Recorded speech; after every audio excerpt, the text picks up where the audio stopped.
Bienvenue dans un nouveau podcast de Vivre en Russie. Aujourd'hui, nous allons parler avec Seb sur l'expatriation, mais sous un angle différent, à savoir un franco-russe, un prussien, qui a eu une expérience, il y a à peu près un peu plus d'un mois maintenant, d'une vie intense en Chine. En Chine. Alors, rentrons dans le vif du sujet. Qu'est-ce que tu allé faire là-bas, Sébastien? Alors une petite rectification, c'est pas bonjour déjà.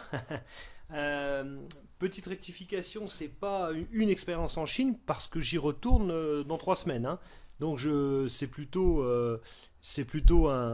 des allers-retours. Je passe 3 mois en Chine, un mois en Russie, 3 mois en Chine. Ben écoute, je joue le jeu. Maintenant, je suis russe. J'ai bien compris que entre la Chine et la Russie, bah, ça fusionnait. Je voulais voir ça de plus près. J'ai pris un visa business et je suis allé voir là-bas comment ça se passait, comment étaient accueillis les Russes, quelles sont les opportunités de business, et puis pour d'autres raisons aussi personnelles et familiales. Donc je partage ma vie presque, je dirais, entre la Chine et la Russie. Et l'Asie en général, parce que je vais aussi faire un tour en Corée. Mais là, c'est surtout la Chine dont je reviens et où je vais passer le plus de temps. Ils ont une réputation, allons-y directement avec les caricatures, et ils ont une réputation de copieurs. Qu'est-ce que tu as vu toi là-bas? Est-ce que c'est vrai, il faut copieurs dans les voitures, copieurs dans les produits, copieurs dans les fast-food, enfin tout. Euh, Puisque tu as vécu à peu près 3 mois, là, ta première période, tu vas y retourner comme tu l'as indiqué. Sont des copieurs ou pas alors? Ah, la Chine, c'est une énorme photocopieuse. Mais alors, à ceci de différent que quand tu photocopies une copie, la qualité est moins bonne généralement que là, ils font des copies mais en améliorant la chose. Et effectivement, j'ai vu des New Beetle, j'ai vu des coccinelles, j'ai vu des Made in China, euh, incroyables. Ils font des quartiers en architecture, ils reproduisent des petits coins de Provence, mais t'es mieux qu'en Provence. Ils sont phénoménaux, ils sont incroyables, incroyables. Mais oui, c'est des copieurs, ouais, ouais. Mais quand même, ils vivent pas que de la copie. Ils ont leur culture qui est là, qui est bien ancrée, qui était là 2 3 000 ans avant nous, et c'est un mélange des genres qui est impressionnant, impressionnant. La Chine est impressionnante. Est-ce que les produits chinois sont de mauvaise qualité? Puisque c'est la réputation qu'ils ont. Et même en Russie, d'ailleurs, aujourd'hui en Russie, il y a beaucoup, beaucoup, beaucoup de voitures chinoises et de plus en plus, de SUV, de gros SUV, et qui sont aujourd'hui de qualité, de très bonne qualité. Mais certains Russes ont encore, ceux qui ne les ont pas achetés à mon avis, ils ont encore une réputation de faire des produits merdiques, allons-nous dire. Est-ce que donc les produits chinois sont de mauvaise qualité? Oui, alors encore une fois, moi je parle que de ce que j'ai vu. Je ne suis pas expert en la matière, j'ai pas de préjugés ni de. Juste moi, ce que j'ai vu et ce que je pense, c'est tout simplement que comme on veut pas payer pas cher, on veut payer pas cher. C'est-à-dire que chinois, c'est pas cher. Ben on paye pas cher, mais la qualité qui va avec. Parce que quand on est en Chine, j'ai été surpris. De toute façon, tout ce que j'ai vu là-bas, c'est absolument pas ce à quoi je m'attendais, hein. On achète une paire de ciseaux en Chine, destinés au marché chinois. Ah bah, tu coupes des boulons avec, hein. C'est tout ce que tu achètes, que ce soit là, les voitures, j'ai pas conduit là-bas, je sais pas. J'ai vu, mais je suis pas amateur, hein. Je peux pas parler de ce que je connais pas. Mais t'achètes un couteau, t'achètes des vêtements, t'achètes un robot mixeur, un sèche-cheveux, tout ce que j'ai pu acheter au quotidien. On est plus proche de la qualité allemande que de la réputation chinoise qu'on a dans la tête. Non, c'est ce que j'ai vu moi là-bas, très très solide, très très solide, hein. Comme quoi, les a priori occidentaux ont bien que ces gens-là vivent un peu dans leur propre monde. Mais tu parles de produits de qualité, donc ça veut dire qu'il y a une société de consommation sur place, donc il y a des consommateurs. C'est quoi le niveau de vie? Est-ce que la vie est chère? Enfin, chère par rapport à... Tu vas peut-être me donner des comparaisons. En Chine, est-ce que c'est cher pour les Chinois? Et puis, par rapport à des revenus occidentaux, est-ce que c'est cher? Ouais, bah là encore une surprise, hein. Je pensais que j'allais vivre comme un roi là-bas. J'arrive avec 1 000 € en poche. Je vais passer 3 mois avec 3 femmes de ménage. Non, j'exagère, mais déjà, c'est pas mon genre d'avoir des femmes de ménage. Je respecte. Voilà. Mais je me comporte pas en colon quand je vais quelque part. Ça, c'est un autre problème. Mais non, non, cher. Oh là là là, cher, cher, cher, partout, partout, partout. Alors au début, j'étais à Hangzhou, à côté de Shanghai. Et je pensais que c'est parce que c'était une ville bourgeoise, c'était en plein Jeux Olympiques, j'étais vraiment en plein Jeux Olympiques. Je me suis dit, c'est pour ça que c'est cher. Et puis j'ai voyagé, j'ai fait toute la Chine. Pour les affaires, je me suis vu prendre l'avion dans la nuit entre Shanghai et Macao, Macao, Pékin, Pékin, voilà. Donc j'ai vraiment fait toute la Chine. Et les gens de Shanghai qui venaient, ah, on est content de venir à Hangzhou parce que c'est moins cher. Ah bon? Et puis quand tu voyages à côté de Macao, ah ouais, mais attention, Macao, il y a plus de casinos à Macao qu'à Las Vegas, donc c'est la ville la plus riche du monde. Ah d'accord, Hong Kong. Ah mais Hong Kong c'est autre chose, ça c'est bon. Et Pékin. Oui, Pékin c'est cher, mais parce que c'est la capitale. Oui, mais Shanghai. Ah mais en fait c'est cher partout quoi.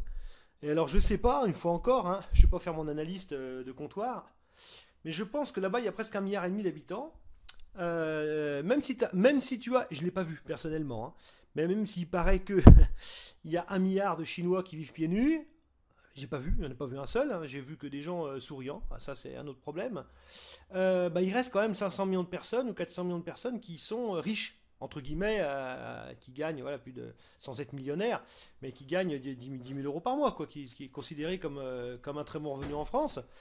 Et en fait, tout tourne autour de ces gens-là. Ce qui fait que ben, 400 millions de personnes qui ont un très bon revenu, c'est plus que toute la population des États-Unis. C'est 4 fois la Russie, c'est 5 fois la Chine, enfin c'est 5 fois la France.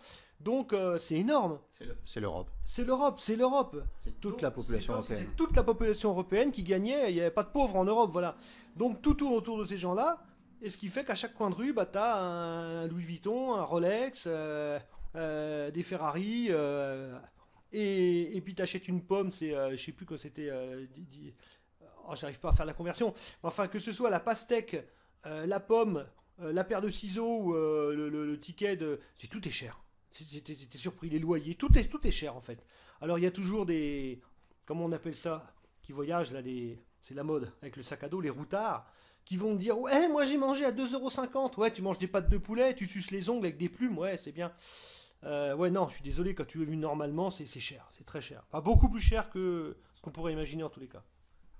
Et au niveau de la sécurité? Bah, en fait, après la France, je crois qu'on se sent en sécurité partout, donc bah, comme en Russie, quoi. J'ai même pas vu un cadenas sur un vélo.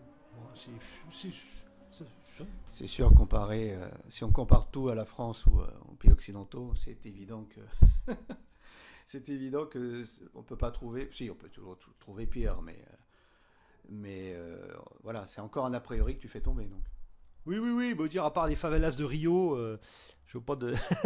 Il y a que là où on pourrait se sentir en sécurité quand on vient à Gare du Nord. Non, mais non, non, j'ai vraiment insécurité zéro. Voilà, on peut vraiment parler d'insécurité zéro. allez, une autre caricature. Toujours cet état d'esprit occidentaliste, le colon qui pense que le monde tourne autour de lui et qui pense qu'il est toujours dans le monde de Tintin. Les Chinois, ils sont petits. Eh ben, pas du tout. Alors une fois encore, la Chine, c'est plein de pays, enfin c'est plein de régions. Euh, donc peut-être qu'il y a des peuples que j'ai pas vus et qui sont petits. Sans doute que la moyenne des Chinois est inférieure à la moyenne des Allemands. Mais j'ai vu beaucoup, beaucoup. J'ai pas ri, entre guillemets, si on peut pas forcément en rire, mais je me suis pas senti un géant. Je fais 1,80 m. Je me suis pas du tout gentil comme un géant. J'ai eu beaucoup de personnes plus grandes que moi, même beaucoup de femmes et des couples plus grands que moi. Et je me souviendrai toujours d'ailleurs, j'ai eu une chinoise une fois dans ma vie, dans ma classe, quand j'étais en terminale, en BTS. Et elle faisait ma taille, elle faisait 1,80 m. Et je me dis, bon, là-bas, quand elle retourne dans son pays, ça doit être. Bah non, non, en fait, non, non, c'est comme chez nous. Hein. En France, tu sais, tu vas en Alsace, ils sont grands. C'est comme si tu faisais une moyenne des Français en allant dans le sud de la France, du côté à la frontière espagnole. Tu as des villages, ils font 1,60 m tous, là où j'habitais avant de venir. Non, non, ils sont pas petits du tout. Non, non. Est-ce qu'ils sont sales? Non, non, parce que sale, c'est pas le mot qui convient. Sale, ça, non, c'est pire. Ah, c'est la seule chose qui m'a vraiment choqué sur le point de vue négatif. Après, pour vivre là-bas, il y a une question de culture qui est vraiment éloignée. On n'est pas obligé de tout apprécier, etc. Mais là, non, non, non, c'est pas possible. Tout ce que tu touches, c'est gras, c'est sale. Tu marches dans la rue, il y a des odeurs, c'est insupportable. Ah, c'est la seule chose qui m'a fait. Et puis, tu peux. Bon, j'ai négocié avec des chefs d'entreprise, avec des gens qui avaient beaucoup d'argent, tous les milieux sociaux, des gens très cultivés. Hein, c'est vraiment un pays de la culture. Bah, ils vont aux toilettes, ils se lavent pas les mains. Ils sont. Alors, la nourriture, je viens de manger, donc je vais éviter d'en reparler, de raviver ces souvenirs. Non, non, ils ont une conception de l'hygiène tout à. Alors après. Ils mangent comme ça, ils sont sales, mais ils sont jamais malades. Donc est-ce qu'on peut donner des leçons? Est-ce qu'ils n'ont pas raison? Et puis Leur corps est peut-être plus résistant finalement. leur corps, alors surtout qu'ils transpirent pas. Parce que j'ai passé en plein été, j'étais sous les tropiques. Hein. Juste avant de partir, j'étais à la frontière du Vietnam. Et il fait chaud. Hein. Et ils sont avec un pull, un ciré, ils ont toujours des cirés, un masque, une cagoule. Ils sont habillés comme nous quand on va en hiver en Alaska, quoi, sur le scooter. Et ils transpirent pas. Donc ils n'ont pas besoin de se. Je me souviens, il y a une jeune. Je travaillais à côté du Vietnam. Et il y a une fille qui me dit rendez-vous, on prend le petit déjeuner et après on prend directement le taxi. Et je lui dis bah non, moi j'aime bien. Après le petit déjeuner, j'aime bien voilà, remonter à la chambre d'hôtel, me brosser les dents, prendre ma douche et voilà, être frais. Ouais, mais prendre ta douche, c'est quand? Enfin, je dis bah oui, je prends ma douche tous les matins. Tu te laves tous les jours? Je dis bah oui, je prends une douche tous les jours. Et je l'ai revu le lendemain et ça lui a quand même travaillé parce qu'elle me dit et aujourd'hui t'as pris une douche aussi? Bah oui. Alors, bon, ils sont propres sur eux parce qu'ils transpirent pas, ils sont pas sales si tu veux, ils se lavent pas. Il y a que les gens sales qui se lavent. Ils n'ont pas besoin de se laver parce qu'ils sont pas sales. Comme pour les parfums. Comme Ouais. pour les parfums, voilà. Ouais. Mais enfin, ceci étant dit, tu montes au 7e étage aussi, parce que j'habite au 7e étage. Tu montes au 7e étage d'une tour en ville, tu touches le mur, il est gras. C'est impressionnant. C'est impressionnant. Tu peux pas mettre tes coudes sur une table au restaurant, quelle que soit la classe du restaurant, c'est gras partout, partout, partout. C'est sale. C'est peut-être parce que c'est bien ciré en fait. C'est bien ciré, oui. Euh, ils mangent avec des baguettes? Ouais, c'est ce que je disais, il y a un mélange de traditionnel et de modernisme qui est impressionnant. Il est pas rare de croiser des gens avec des costumes traditionnels, des petites filles dans des costumes avec col Mao, des costumes à fleurs comme on voit à la télé, quoi. Euh, et ça ressemble beaucoup, enfin je suis jamais allé au Japon, mais je pensais ça du Japon en fait. Cette tradition, les petits parasols, les petites... Mais en fait c'est asiatique, hein. Ouais, ouais, un grand mélange de traditions. Ils mangent tous avec des. Bah, tu vas au restaurant, t'as pas de couteau. Mais même au super. Enfin, quand tu vas chercher des. Je suis arrivé, il n'y avait pas de couteau. Même pour cuisiner, ils n'ont pas de couteau. Ils ont des espèces de grosses haches là qu'on voit à la télé. Ils se battent avec dans les films de kung-fu là.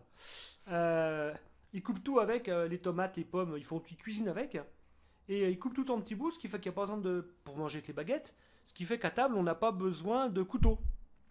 Donc même quand tu veux acheter un couteau, j'étais au rayon vaisselle, art ménager au supermarché, en grande surface, il n'y a pas de couteau.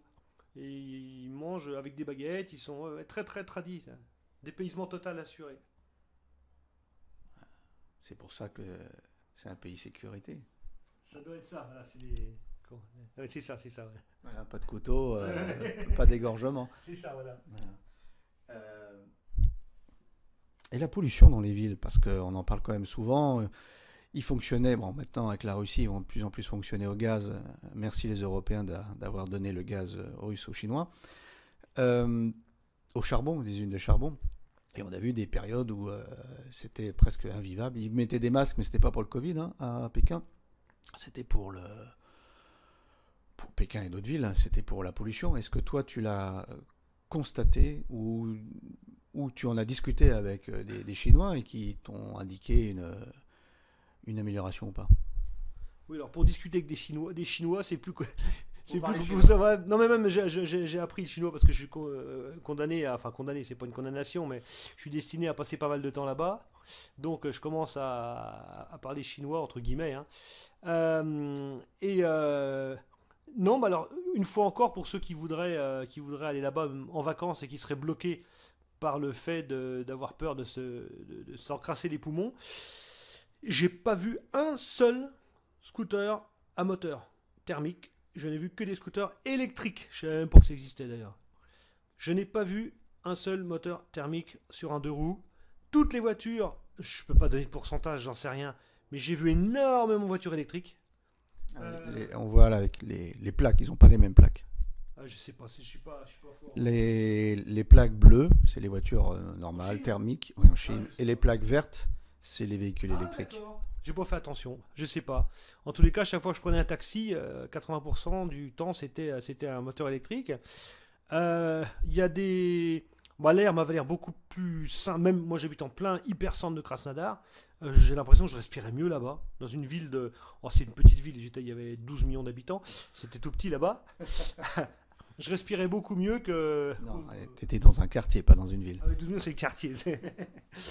que dans pas mal de villes en France ou en Russie.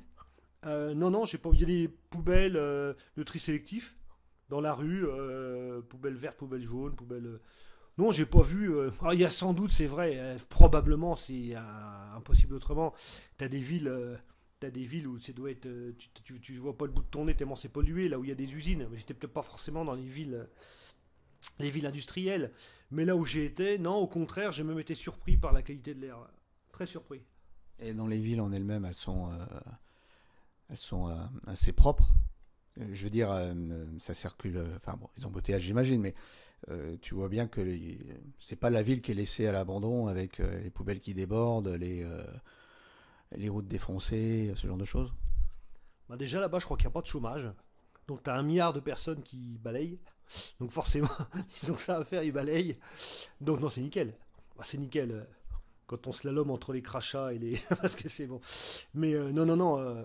Et puis les infrastructures, des routes, c'est tout neuf. C'est des kilomètres, des centaines de kilomètres de béton. C'est impressionnant. Non, c'est très propre, très moderne. De ce que j'ai... Là, dans les villes, hein, tu parles des villes. Hein.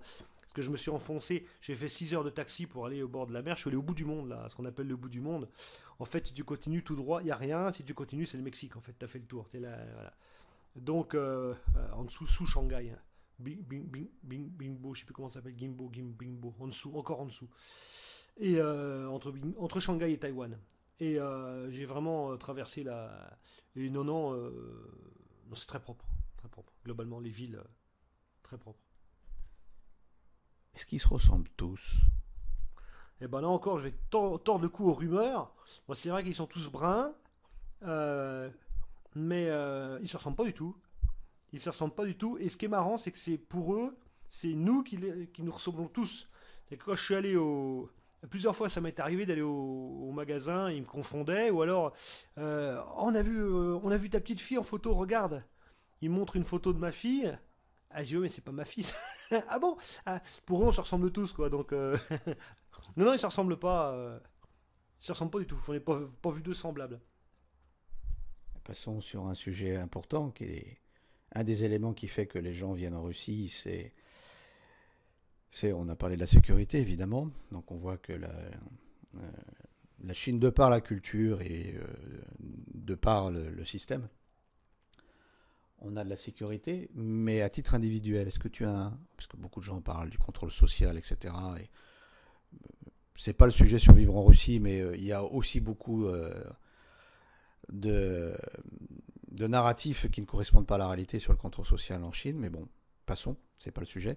Mais à titre individuel, toi, sentiment de liberté, tu te sentais oppressé ou tu te sentais totalement libre, tu te sentais surveillé? Quel est ton avis là-dessus? Quel est ton avis, ton opinion par rapport à ton expérience? Enfin, une fois encore, c'est pas mon avis, c'est simplement ce que j'ai constaté, ce que j'ai vu. Hein. En France, c'est le pays de la liberté quand même. Tu viens de Bretagne, toi? Oui. Donne-moi le nom de 2 villes en Bretagne à 20 km l'une de l'autre. Vas-y. Rennes et puis celle d'à côté, je sais pas qu'est-ce qu'il y a à côté de Rennes. Brest. Non, mais ça fait pas Rennes-Brest, c'est pas 20 km. Hein. Allez, on va dire Pontivy, je sais pas combien il y a de kilomètres, mais on va dire Pontivy, Rennes. Allez, c'est parti. Ouais. Mais écoute, tu prends ton scooter, dessus tu mets ta mère, ta femme, tes 2 gosses, 50 kg de pommes de terre, ton chien, sans casque, et tu vas de Rennes à Pontivy, on va voir combien de temps tu vas mettre avant de te faire arrêter au pays de la liberté. Non, là-bas, j'ai l'impression, ils sont tout le temps en train de sourire. Et bah non, ils arrivent, tu fumes partout, ils font ce qu'ils veulent, quoi. Tu veux ouvrir un restaurant, bon, malheureusement, il n'y a pas trop de contrôle d'hygiène. J'ai l'impression que tu ouvres la fenêtre de ta cuisine, puis tu vends ce que tu veux, quoi. Non, non, non, liberté. Non, non, non. Vraiment, la liberté, j'ai vu des gens. Ce que j'ai vu, attention, peut-être que derrière, il y a un Big Brother, il y a un système, je sais pas, parce que. Mais. Ah, on parle de la vie quotidienne. Après, Ah non, non, la vie quotidienne. les questions politiques, ça c'est toujours la question même en Occident. On parle de liberté, mais c'est des grands principes. Et puis en fait, c'est la liberté des représentants. Mais toi au quotidien, c'est en Europe occidentale, législation, nouvelle loi, ta cabane, faut qu'elle soit taxée, tes œufs ils doivent être de telle. Non, ce qui concerne la vie de tous les jours, c'est ta vie au quotidien, ce que tu peux faire. Le business, si tu peux évidemment. Je rajouterai un petit élément pour te redonner la parole, c'est que souvent on fait la différence. On pense que le Japon, c'est le monde occidental, c'est un pays hyper capitaliste et que la Chine, c'est les méchants communistes, comme si. Alors que la Chine, aujourd'hui, c'est certainement le temple du capitalisme. Et surtout, ils ont une mentalité, ce que j'ai cru comprendre. Et tu me l'as confirmé avant cet entretien, ce podcast, que ils sont très commerçants, c'est très business partout. Alors que ceux qui connaissent le Japon savent très bien que l'administration, la bureaucratie, c'est un enfer, quoi. C'est un enfer. Et la mentalité japonaise, c'est plus collectiviste. Tu ne dois pas sortir de la masse. Je pense que les Chinois, ils s'habillent un peu comme ils veulent, non? Ah oui, oui, oui, oui, j'ai vu des. Moi, j'ai plein de photos en fait, c'est dommage qu'on puisse pas. Des gars avec des pantalons baggy, des cheveux bleus, des écarteurs d'oreilles, enfin tout ce que j'apprécie énormément. On se croirait au centre-ville de Nantes un samedi après-midi. Ils jonglent, ils font de la guitare dans le métro. Enfin, c'est pas du tout des gens habillés tous pareils en uniforme. Non, non, non, j'étais surpris des la musique. Ils écoutent les Beatles. Non, non, non, vraiment. Et puis on parle de liberté individuelle et même en ce qui concerne l'État sur les gens. Euh, Combien de fois j'ai pensé à ça après. Ils détournent une autoroute, on voit sur internet des photos. Ils veulent faire un tracé d'autoroute et puis il y a une petite vieille qui veut pas vendre sa maison. En Chine, hein. Eh ben, on a des fameuses photos d'autoroute qui contournent une maison. Ben, si c'était une si fameuse dictature, ben, la maison, la vieille, t'as pas le choix, on rase ta maison, tais-toi. En France, ça se passe comme ça, hein, expropriation, tu dégages, hein. Euh, En Chine, bah, apparemment non. Donc c'est pareil, ils ont une culture qui est différente, une notion peut-être de la liberté ou du. Mais c'est pas du tout la dictature qu'on nous vend. Enfin, moi, je vis au quotidien, hein. J'ai pas vu des gens qui voulaient absolument fuir la Chine. Ah, t'es français, épouse-moi, épouse-moi, que je puisse partir de. Non, bah non, non, non, non. Pas du tout. Les gens heureux qui réussissent. Nous, est-ce qu'on nous mentirait en Occident? Grande question philosophique. Euh, alors, question suivante. Bah oui, simplement. Est-ce que c'est difficile à parler le chinois? Puisque c'est pas un alphabet, ce sont des kanji, ce sont des signes. Ouais, à écrire, j'essaierai pas. Impossible. Par contre, quand j'ai commencé à apprendre le chinois, ah, c'est d'une simplicité. Il n'y a pas de pluriel, il n'y a pas de singulier, il n'y a pas de féminin, il n'y a pas de masculin, il n'y a pas de futur, il n'y a pas de passé. Tu conjugues rien, c'est impressionnant. Pour que ce soit interrogatif, tu rajoutes ma à la fin de la phrase. Euh, pour le futur, bah, tu rajoutes hier ou voilà, puis tu devines que c'est le futur. Pour le passé, enfin pour le passé, pour le futur c'est demain et pour le passé c'est hier. Ah non, c'est impressionnant. Une action qui est terminée, c'est le à la fin, et puis voilà. C'est vraiment simple. Alors ce qui est difficile, c'est la prononciation. J'avoue que pas épicé, c'est poula, pou, c'est ne pas là, épicé, poula. Euh, Chaque fois, je vais au restaurant, poula. Comment? Poula, je comprends pas. Poula. Ah, poula, j'avais compris poula. Ouais, avec ma fille, on en rigole parce que. À taper. Parce que le même mot, ça peut dire selon si. Il y a des accents en fait sur les. Il y a voilà. Et encore le chinois standard, le mandarin, c'est plus simple que le cantonais. Le cantonais, il y a encore plus de variations de. Alors, ça veut dire bonjour, ou ça veut dire t'as une sale tête, quoi. Donc, à ne pas se tromper. La difficulté, elle est là. Mais dans l'apprentissage, la grammaire, les conjugaisons, j'étais surpris. Tout le monde se fait un monde du chinois. J'ai plus galéré pour apprendre le russe que pour apprendre le chinois. Est-ce qu'ils ont une réputation de... Ils ont une réputation de faux cul avec les fausses souris, etc. Le côté que les Européens ont des Asiatiques. Ouais, alors là encore, je pense qu'il faut connaître la culture pour pouvoir comprendre leur comportement, les juger, les pardonner ou les condamner. Il faut savoir une chose, par exemple, tu cuisines pour quelqu'un, si la personne te dit «Oh, c'est bon, tu cuisines bien», si tu dis merci, eh ben, c'est considéré comme étant prétentieux. Ils veulent surtout pas blesser, voilà. Et s'ils te disent oui, oui, pas de problème, alors qu'ils le feront pas, c'est pas pour je veux dire t'entuber, mais je peux pas, je suis à la radio, je suis enregistré. C'est pas pour t'escroquer, c'est pour pas avoir à te blesser. Ils vont te dire oui alors qu'ils vont pas le faire. Donc c'est dans ces, oui, quand on bosse avec eux, c'est dur. Parce que oui, pas de problème. Ne pas perdre la face. Voilà, pas de problème, jamais de problème, et au fait, c'est pas du tout ce que t'attendais. Donc c'est insupportable. Mais c'est pas parce qu'ils essaient de t'escroquer. C'est parce qu'ils veulent pas te. C'est dit, faut vivre là-bas, il faut comprendre, il faut connaître. Allez, on va passer aux dernières questions. Ah, la grande question médiatique qui est toujours mise en avant par les merdias de l'OTAN et répétée par les perroquets lobotomisés qui pensent que LCI et BFM TV, c'est la parole d'évangile. Quid des musulmans en Chine? Ah ouais, bah c'est pareil. Juste avant qu'on y aille, il y avait une loi, comme d'ailleurs une loi sur l'interdiction de s'habiller de manière excentrique. J'ai entendu ça à la radio. Je sais pas où est-ce que c'est appliqué, mais bon, peu importe. J'ai entendu dire que l'islam était déclaré comme maladie mentale officielle. J'ai entendu dire que les musulmans étaient persécutés. Je me suis dit, hein, voyons, c'est heureusement que je suis pas musulman, quoi. Et là-bas, en première chose, en face de chez moi, un restaurant ouïghour, enfin musulman. Ils ont le chapeau musulman sur la tête, les animaux abattus selon le rite, etc., marqués en arabe sur les murs. Oh, j'y tiens.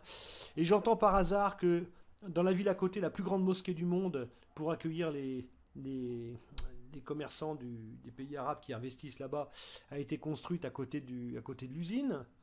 Et dans la rue, bah, des femmes voilées, et puis personne n'en fait cas, jusqu'à ce que dans un de mes boulots là-bas, bah, je rencontre carrément une femme qui avait vraiment un physique différent, très joli. Donc c'est pas mon genre, je suis timide, mais enfin, je vais quand même la voir. Oui, t'es timide, c'est bien connu. Tu me Ouais. connais, je vois une jolie femme, je me cache, hein. Ouais. Donc, mais vraiment, elles sont déjà super, les chinoises. Elles sont jolies, hein. Enfin bon, c'est un autre sujet. Tu nous raconteras pour les coréennes. Non, pas là, non. Mais je vois une femme magnifique, mais vraiment un petit, comme je dis, qui se ressemble pas. Il y a vraiment une qui était vraiment. Et elle me dit super bien habillée, super que je parlais anglais. Et qui me dit non, mais je suis ouïghour. Ah bon?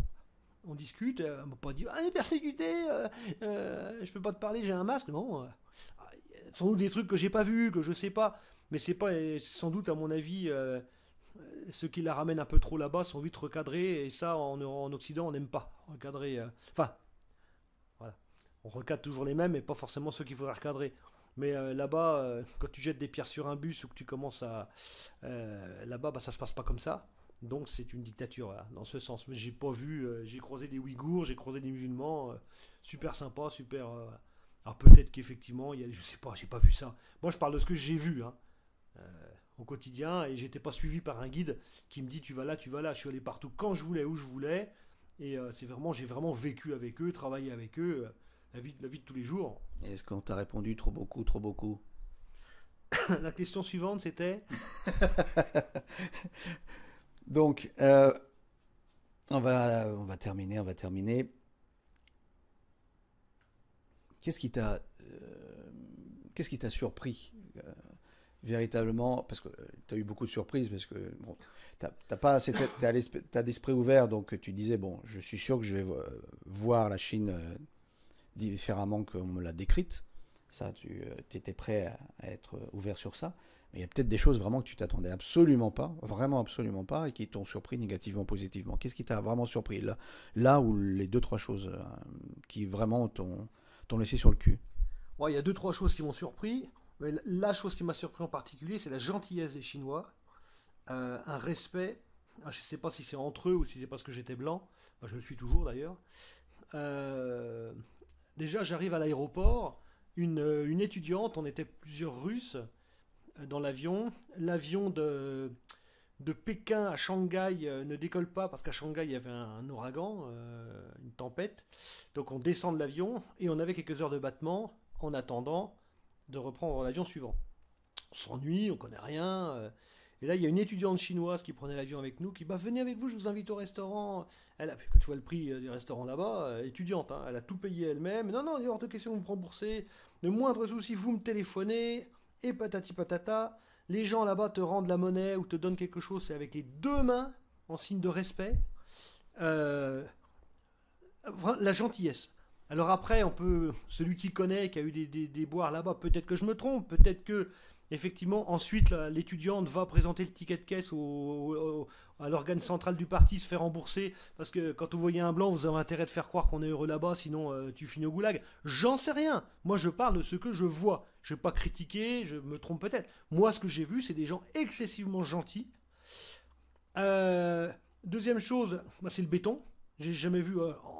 Après Moscou, je croyais que j'allais rien voir de plus grand et de plus bétonné. Pas dans le sens bétonné, triste et gris du terme. Hein. Ça peut être bétonné et beau. Hein. Construit urbain. C'est mon Dieu, tu roules pendant 5 heures, tu vas déconstruire, construire des gratte-ciel, des gratte-ciel. Oh, c'est impressionnant. C'est impressionnant. Et puis, et la troisième chose, ouais, bah, c'est l'hygiène, quoi. La nourriture surtout. La nourriture. Ah, moi, j'étais super content. Nourriture, il y a quelques chaînes de restaurants ici, chinois, enfin en France. Le sucré salé, la sauce aigre douce, les rouleaux de printemps, les nems, je vais me régaler. Oh, mon Dieu. La psha yaishnaya sauce teriyaki. Ah, c'était immonde. Immonde. Il y a des immonde, des pâtes, il bouffe tout. C'est tout. Des pâtes de poulet, comme je disais, avec des ongles dessus. Des, bah, c'est pas compliqué. Là, on connaît une personne qui travaille dans une entreprise d'abattage de volailles. Et elle explique que tout ce les parties qu'on ne peut rien en faire, les plumes, les becs, les yeux, on l'envoie en Chine. Ils les empaquetent, ils envoient ça en Chine. Là-bas, ils font des soupes, ils bouffent tout. Des tortues, tout ce qui bouge, tout ce qui bouge plus d'ailleurs. Il faut peut-être les envoyer dans les endroits où il y a une explosion démographique un peu trop importante qui va déséquilibrer la planète. Peut-être que c'est peut-être pour ça qu'ils sont en Afrique. Attention, attention. Ouais. Ça doit être ça à mon avis, voilà. Allez, une question, peut-être une question et demie. Français, aujourd'hui tu es russe également, tu vis en Russie. Est-ce que tu irais vivre là-bas, en Chine? Alors la Chine, ça m'a fait du bien parce que bah, j'ai vu que maintenant j'étais russe. J'ai compris que c'est super. J'ai rien à reprocher à la Chine. Hein. Ils ont été adorables. J'y retourne. Hein, c'est que c'est pas si mal que ça. C'est magnifique. Je m'attendais à une architecture, tu sais, comme dans les restos chinois, des trucs de beauf, là, les tableaux avec de la lumière, la petite fontaine qui coule, les trucs de beauf, bon marché.